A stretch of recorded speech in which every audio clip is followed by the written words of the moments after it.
मैनपुरी संसदीय सीट धरती पुत्र से मशहूर और सपा के नींव रखने वाले मुलायम सिंह की वो विरासतीय सीट जिस पर उपचुनाव के ऐलान के साथ ही सरगर्मियां तेज हो गई हैं। इस सीट पर चुनाव भले ही 5 दिसंबर को हो, लेकिन उससे पहले उठने वाले हलचलें इस बात का इशारा कर रही हैं कि अब ये चुनाव काफी दिलचस्प हो चला है। नेताजी के धरोहर रही इस सीट पर सपा भले ही जीतने का दावा कर रही हो, लेकिन इस जीत के लिए सपा की राह उतनी आसान नहीं जितना मुलायम सिंह के समय हुआ करती थी। ऐसा क्यों? क्योंकि भाजपा ने इस सीट को अपनी प्रतिष्ठा का सवाल बना लिया है, जिसके लिए वो हर हाल में मैनपुर को सपा के झोली में नहीं जाने देना चाहती।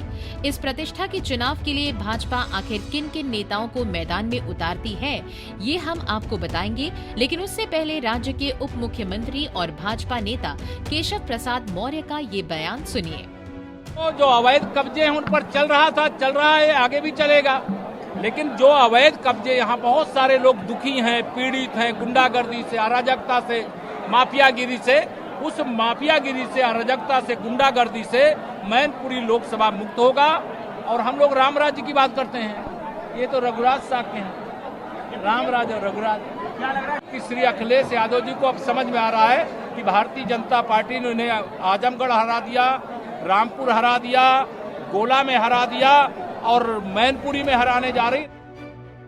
इस सीट पर सपा अध्यक्ष अखिलेश यादव ने जैसे ही डिम्पल यादव के नाम की घोषणा की, ठीक वैसे ही भाजपा भी अपने उस दावेदार को तलाशने लगी जो डिम्पल को कड़ी से कड़ी टक्कर दे सके। इस हिसाब से भाजपा ने रघुराज शाक्य को मैदान में उतारा, जो 2022 के फरवरी में ही भाजपा में शामिल हुए थे। इस नाम के ऐलान के बाद ही सपा में एक तरह से सियासी हलचलें उठनी शुरू हो गई। यदि इस बात का अंदाजा लगाना है तो आप उस प्रेस वार्ता से लगा सकते हैं जब अखिलेश डिम्पल के नाम की घोषणा कर रहे होते हैं, लेकिन इस दरमियान शिवपाल मौजूद नहीं रहते। तभी जैसे ही रघुराज के नाम की घोषणा होती है, सपा अध्यक्ष और शिवपाल के साथ आने का दौर शुरू हो जाता है, क्योंकि अखिलेश जानते हैं कि यदि रघुराज को हराना है तो शिवपाल का सहारा लेना पड़ेगा, क्योंकि रघुराज शिवपाल के करीबी माने जाते हैं।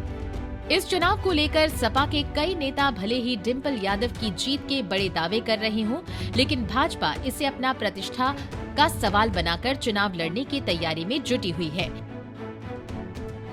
इस सीट पर जीत की परचम लहराने के लिए केंद्रीय मंत्री SP Singh Baghel, BL Verma, Baby Rani Maurya, doctor Asim Arun, Rakesh Sachan, Girish Chandra Yadav, Jaiveer Singh, Yogendra Upadhyay, Ramashankar Katheria और सुब्रत पाठक जैसे नेताओं को जिम्मेदारी दी गई है। वहीं इस चुनाव के लिए संजय निषाद, पंकज चौधरी, अनुप्रिया पटेल और स्मृति ईरानी को मुख्य प्रभारी के तौर पर रखा गया है, जिसका मॉनिटरिंग सीधे सीएम योगी के जरिए लखनऊ से किया जा रहा है।